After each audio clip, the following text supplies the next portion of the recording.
Hello friends, welcome back to my channel. We're going to talk about summertime, summer school, what our plans are in this video. And I would also love to hear what your summer plans are down below. If you're taking the summer off, if you're continuing on, keeping your same routine or changing things up.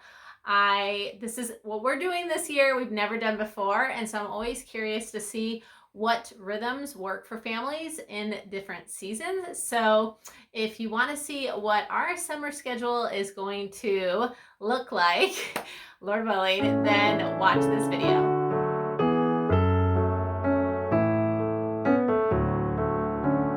Okay, so if you're new around here, my name is Hannah. I'm a homeschool mom of 4 children, ages 10, 8, 5, and 2. And we follow the Charlotte Mason style of home education. And this past year, we took days off many times on planned vacations, on planned trips due to different circumstances in our life. And so I started to realize and lean towards more of an all year round school, just to give us that freedom, also kind of keep us in a general rhythm of nurturing and reading and the riches in our life. And I think that this is going to really work well for our family in this season. And so I'm going to show you around the house here in a minute how I set up things for our morning time, our rhythm, our contributions, our calendar as a family, and just like what that looks like and what our plan is for the summer. So I want to give you like definitely a hands-on look at what I am suggesting for us this year. And we've only tried it for a few days, and I think that this is going to work really well. Had a powwow with the girls on my expectations and the benefits of this for us. And so we started term 3 of our Ambleside online the first week of April. So technically, if we were doing like just 12 weeks, we would go until the end of June. And we actually took days off even in the last 2 months. And so we probably have about 5-ish weeks of readings, which I'll share with you guys when I show you what I set up. But we have gone through the artist, the composer, and a lot of those things already for the last 8 to 9 weeks.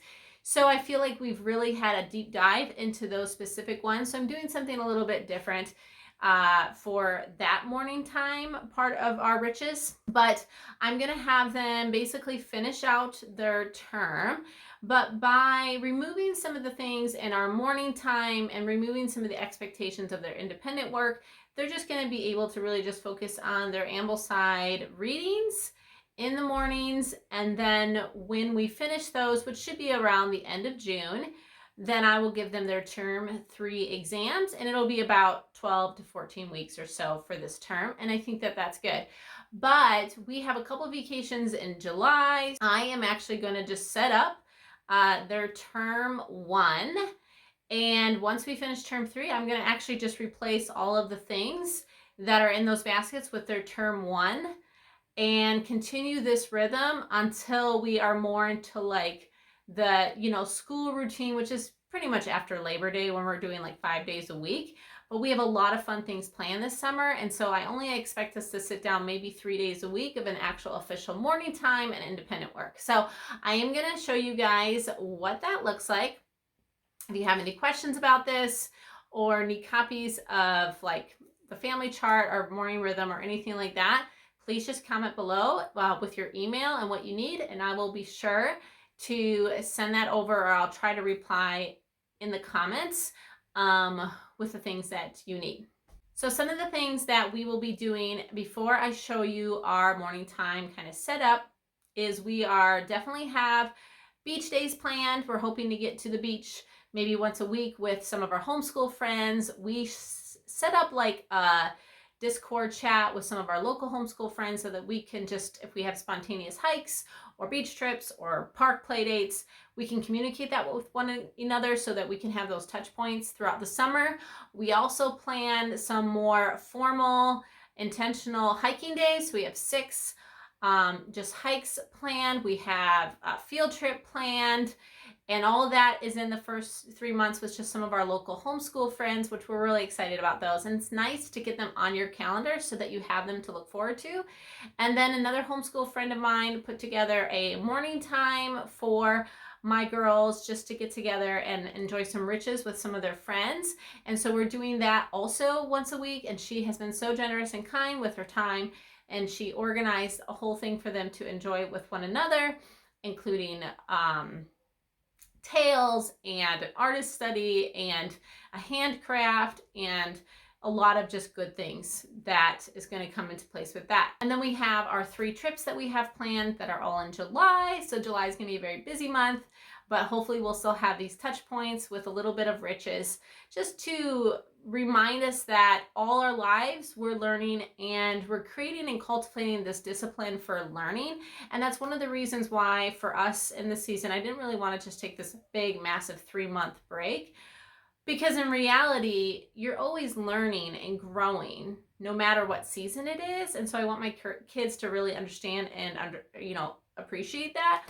Just for example, like here, even myself, I have right now, I'm currently reading A Tale of Two Cities, and I'm reading this one, Respectable Sins, and I'm also reading Parents and Children by Charlotte Mason. And these are books that I've been reading this past week or two.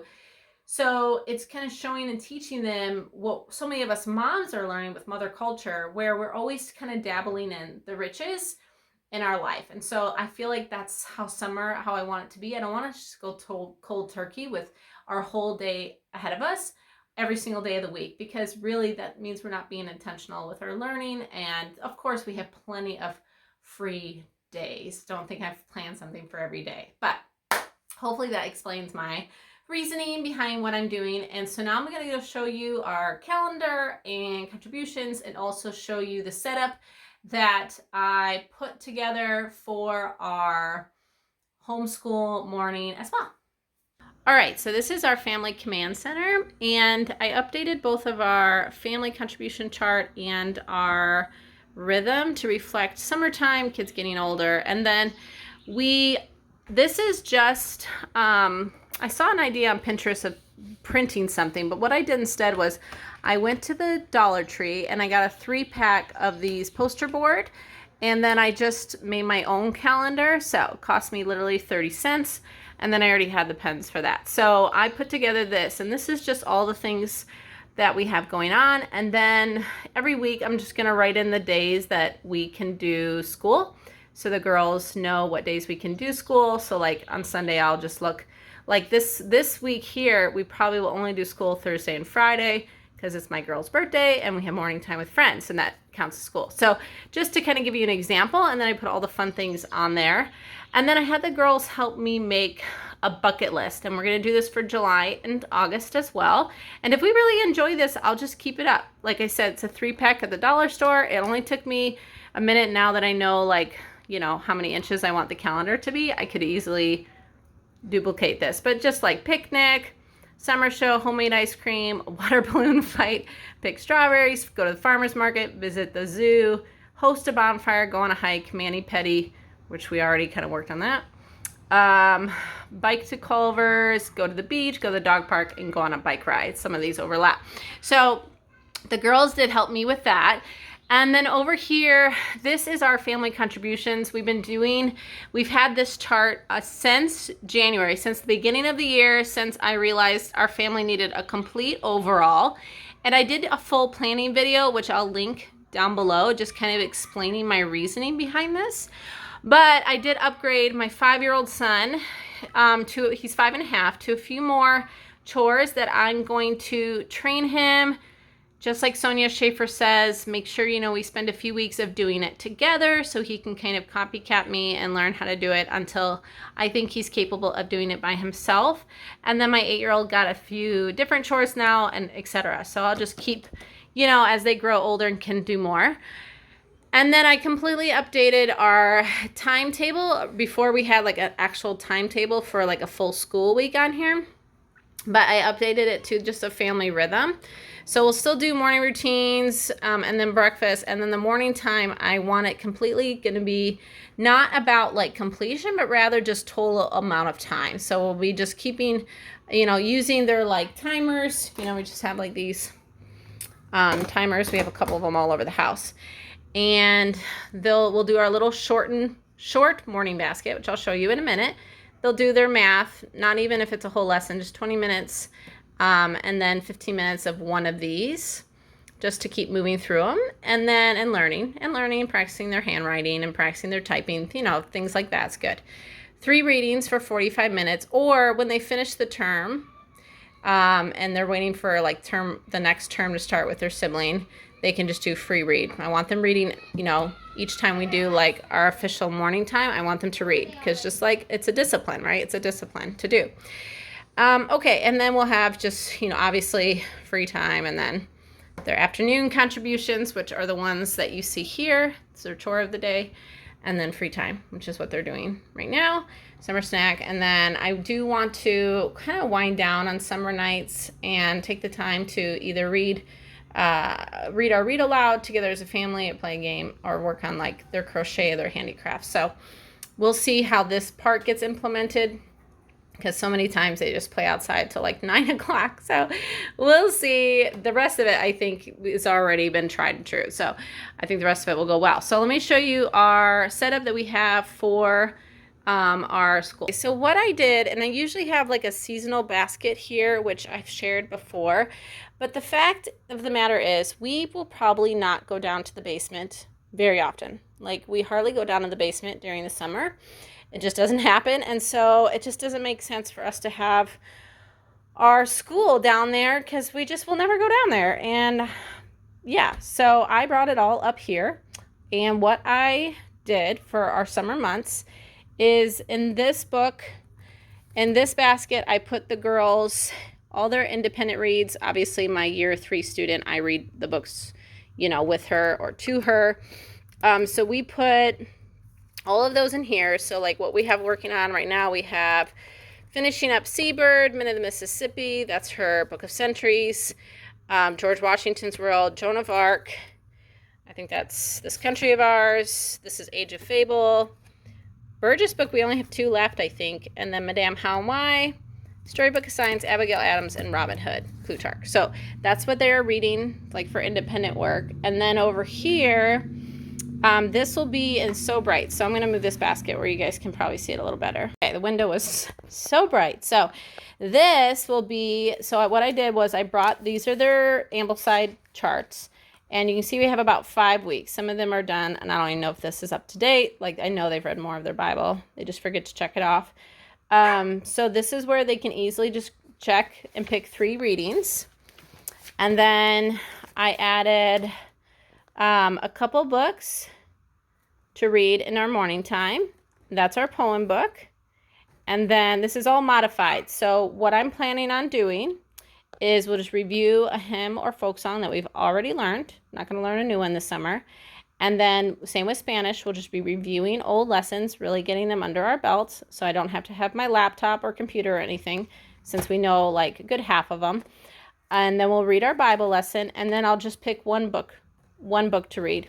Oh, I should say we'll read half a chapter of our read aloud. And we'll just start the next read aloud, which I think will be Jungle Book. And I'll talk more about that later. If they're reading this one with my mom on Zoom right now, once a week. And so these are the other books that we are reading together. We are listening to a Shakespeare play and reading that. We're doing The Tempest. And I think we're about halfway done and enjoying that. And then I like to read Parables of Nature together as a family. Trial and Triumph. So I suspect we'll do these like once a week. Oh, and that's for my other daughter. So this is kind of the setup, so it's really easy for us to grab in the mornings. We can just sit down for like, 30 minutes together, sing a song, read a poem, read our Bible lesson, and then read something else. And I think that'll be just a little like touch point of school together. And then they will do their math and their language downstairs, and then they will choose a couple books off of their AO chart here, and we'll either read them together if they need me to read them with them, or my oldest will read them by herself. So that is our theoretical plan. I think it's going to work really well. It may not look like a reduction, but it is because of the way that I split up readings. My 10-year-old year 4 student actually reads about 4 different readings every day because she likes to do them in like halves or even thirds. So only doing 45 minutes is quite a reduction for her because it's usually about an hour and 20 minutes or so. And so it's just gonna be a nice light way of approaching the term readings. And then I have tabled quite a bit of our morning time, but we're having some morning time with friends where we're doing an artist study and musician and a tale and all of these other things once a week. And so I felt like, our own morning time, I think we sing a song together and we read our Bible lesson, we read a poem, and then we read one other book. I think that that's adequate, but still a nice little quiet morning. And I think our mornings are going to go pretty slow. I suspect they'll do their regular routine that they're so used to doing, which is like practicing their music, waking up, doing the chickens, all of that. I work out, eat breakfast together, and then I think we'll just literally head over to the living room and we'll do our morning time. That seemed to work really well. And then that's it. And they'll do their independent stuff and then we'll call it a day. So we'll still go to the beach, go to the park. But I will say that I'm keeping in mind, as I showed you on my calendar, on the fridge, that if we have something fun, exciting, a field trip, or anything like that planned, I'm not gonna do any pressure to do that. So it's the Midwest, it's summer. I think if we're, hitting it 2 to 3 days a week, it'll still keep us in the ebb and flow of bettering and learning and growing. And then also just enjoying learning and growing through the things that we're doing. The girls will be helping me in the garden. We put in another garden, so we have a pretty good sized garden now too.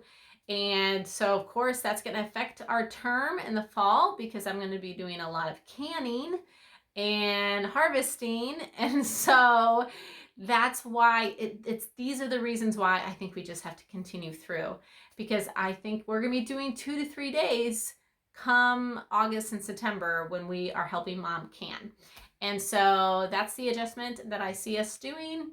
I'm excited about it. I actually think, and the girls are happy with it. They don't feel like it's school, like they're doing school. And I think they've wrapped their mind. I heard them explaining it to their friends the other day. Well, we take a lot of breaks and we go on vacations when we want to, and we go on field trips, or we go on a shopping trip with mom. And so we'll just take the day off. So that's why we're just going to kind of like do some school through the summer. And so they get it. They get that we have complete control and flexibility on when we do school, how we do school, and we were able to do that. We had a really just flexible year, and I want that moving forward.